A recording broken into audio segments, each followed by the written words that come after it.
വിവാഹമോചനത്തിന് തയ്യാറായി വന്ന ആ പെൺകുട്ടി അതിന് പറഞ്ഞ കാരണം കേട്ട് ഞാൻ അന്തം വിട്ടു നിന്നുപോയി. ദമ്പതികൾ വേർപിരിയാൻ ഇങ്ങനെ ഒരു കാരണം ഞാൻ ആദ്യമായി കേൾക്കുകയാണ്. എന്നെ ഇഷ്ടമില്ല, എന്നോട് സ്നേഹമില്ല, ഞാൻ പറയുന്നത് കേൾക്കുന്നില്ല എന്നൊക്കെയാണ് സാധാരണ കേൾക്കാറുള്ള പരാതിയും പരിഭവവും. എന്നാൽ ഇതിൽ നിന്നൊക്കെ വ്യത്യസ്തമായി എന്നെ ഭയങ്കര ഇഷ്ടമാണ്, ആവശ്യത്തിലേറെ എന്നെ സ്നേഹിക്കുന്നു, ഒരിക്കലും വഴക്കിടുന്നില്ല എന്നൊക്കെയാണ് അവളുടെ പരാതി. വിവാഹം കഴിഞ്ഞിട്ട് 18 മാസമായി. ഇതുവരെ എന്നോട് ദേഷ്യപ്പെട്ടിട്ടില്ല, മുഖം കറുത്ത് ഒരു വാക്കുപോലും പറഞ്ഞിട്ടില്ല. വീട്ടുജോലികളിലൊക്കെ നന്നായി സഹായിക്കുന്നുണ്ട്. എന്റെ തടസ്സവാദങ്ങളൊന്നും തന്നെ അവളുടെ തലയിൽ കയറുന്നില്ല. അവൾ അവളുടെ ആവശ്യത്തിൽ ഉറച്ചു നിൽക്കുകയാണ്. അവൾ വീണ്ടും പറയുകയാണ്, എനിക്ക് ജീവിതം അടുത്തു. കൂട്ടിലിട്ട തത്തയെ പോലെയാണ് ഞാൻ അവിടെ കഴിയുന്നത്. അവിടെ എനിക്കാകെ ശ്വാസം മുട്ടുകയാണ്. എനിക്ക് അദ്ദേഹത്തോട് വഴക്ക് കൂടണം, തർക്കിക്കണം, ഇടക്കൊക്കെ പിണങ്ങണം. പക്ഷെ പുള്ളിക്കാരന് അതിനൊന്നും കിട്ടുന്നില്ല. അപ്പോഴാണ് എനിക്ക് പ്രശ്നത്തിന്റെ മർമ്മം ശരിക്കും പിടികിട്ടിയത്. ഇതാണ് പ്രശ്നം. പ്രശ്നം ആ മരണ സ്നേഹം തന്നെ. അധികമായാൽ അമൃതും വിഷമെന്ന് പണ്ടുള്ളവർ പറയാറില്ലേ? അത് തന്നെ കാര്യം. രോഗം ഭേദമാക്കേണ്ട ഔഷധം തന്നെ വിഷമായി മാറിയിരിക്കുന്നു. അപ്പോൾ സ്നേഹം കൂടുതലായാലും പ്രശ്നമാണോ? അതെ, അതൊരു വലിയ പ്രശ്നം തന്നെയാണ്. സ്നേഹത്തിന്റെ ഹാർഡ്വെയർ തന്നെ പൊസഷനാണ്. പഴയ ലൈഫ് ബോയ് പരസ്യം പോലെ സ്നേഹം എവിടെയുണ്ടോ അവിടെ പൊസഷനുമുണ്ട്. കൂട്ടിലിടുകയാണ്, അല്ലാതെ കൂട് തുറന്നു വിടുകയല്ല മൂപ്പരുടെ പണി.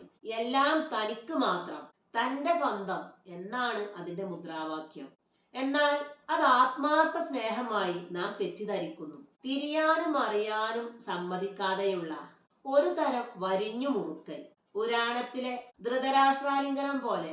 വെറുതെയാണോ ഭാഷയിൽ സ്നേഹിച്ചു കൊല്ലുക എന്നൊരു പ്രയോഗം തന്നെ ഉണ്ടായത്? ഇവിടെ നമ്മുടെ പ്രശ്നത്തിനുള്ള ഉത്തരം പായസത്തിലുണ്ട്. പായസം ഉണ്ടാക്കുമ്പോൾ എന്തെല്ലാം ചേരുവകളാണ് നാം അതിൽ ചേർക്കുന്നത്? എല്ലാം തന്നെ വിലപിടിപ്പുള്ളതും വായ്ക്ക് ഏറെ രുചിയുള്ളതും. പക്ഷെ അതുകൊണ്ട് മാത്രം പായസമാവുമോ? ഒരു നുള്ളി ഉപ്പുകൂടി അതിൽ ചേർക്കുമ്പോഴേ പായസത്തിന് രുചി പൂർണ്ണമാവുകയുള്ളൂ. അല്ലെങ്കിൽ രുചി അതിന്റെ പാട്ടിനു പോകും. അതുപോലെ തന്നെയാണ് ദാമ്പത്യവും.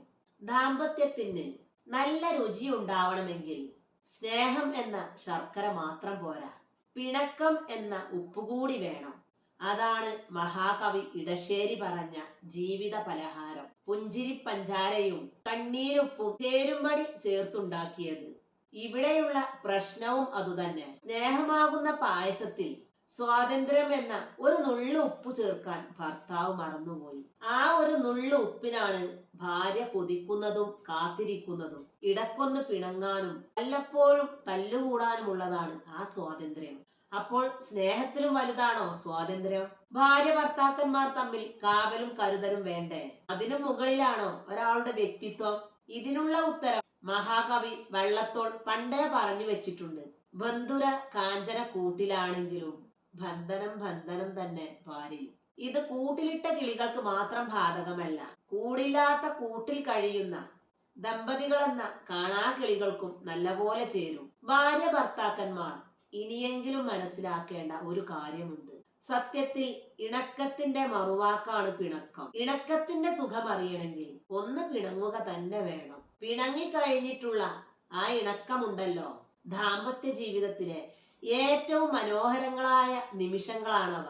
ആ നിമിഷങ്ങളുടെ മാധുര്യമോർത്ത് ആരെങ്കിലും മനഃപൂർവ്വം പിണങ്ങിയാൽ പോലും അവരെ കുറ്റപ്പെടുത്താനാവില്ല. അതുപോലെ അവർ മനസ്സിലാക്കേണ്ട മറ്റൊരു സത്യമുണ്ട്. ദമ്പതികളാണെങ്കിലും അവർ സ്വതന്ത്ര വ്യക്തികളാണ്. ഓരോരുത്തർക്കും ഓരോ സ്പേസ് ഉണ്ട്. അതിൽ അതിക്രമിച്ചു കയറാതിരിക്കാൻ പരസ്പരം ശ്രദ്ധിക്കണം. അത് ഓരോരുത്തരുടെയും സ്വകാര്യതയാണ്. ആ സ്വകാര്യതയാണ് അവരുടെ വ്യക്തിത്വം രൂപപ്പെടുത്തുന്നതും നിലനിർത്തുന്നതും. അതിനെ പരസ്പരം മാനിക്കേണ്ടത് ദാമ്പത്യ ജീവിതത്തിന്റെ ദീർഘായുസിന് ഏറ്റവും അനിവാര്യമാണ്. സ്വാതന്ത്ര്യം എന്തും ചെയ്യാനുള്ള ലൈസൻസ് അല്ല, മറിച്ച് ഭാരിച്ച ഉത്തരവാദിത്വമാണ്. കൂട്ടിലിടുമ്പോഴാണ് കിളിക്ക് പറക്കാൻ തോന്നുക. ആദ്യമേ തുറന്നു വെച്ച കൂട്ടിൽ നിന്നും അത്ര പെട്ടെന്നൊന്നും കിളി പാറിപ്പോകില്ല. കള്ളനെ താക്കോലേൽപ്പിക്കുക എന്ന നാടൻ യുക്തിയും മറ്റൊന്നല്ല.